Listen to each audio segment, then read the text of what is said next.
Sapo plotësova Diva 2025 dhe më rezultoi tatimi mbi paguar me 12.448 lekë. Po si ka ndodhur kjo?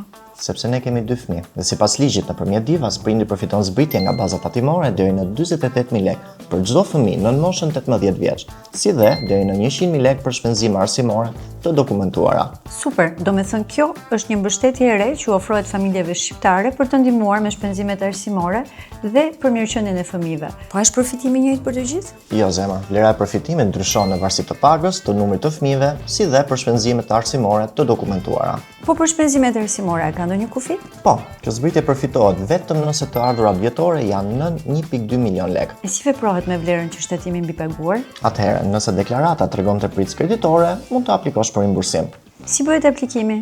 Bëhet online në e-filling, duke dorëzuar kërkesën dhe dokumentat përkatëse. Gjithashtu në e-filling te rubrika përkatëse deklaron të dhënat e bankës. Por kujdes, përfiton prindi me të ardhurat më të larta. Nëse deklarata vjetore të ardhurave personale Diva që keni dorëzuar rezulton me tepritës kreditore, paraqisni kërkesën për rimbursim dhe përfitoni shumën që ju takon. Për më shumë informacion, vizitoni faqen zyrtare të administratës tatimore.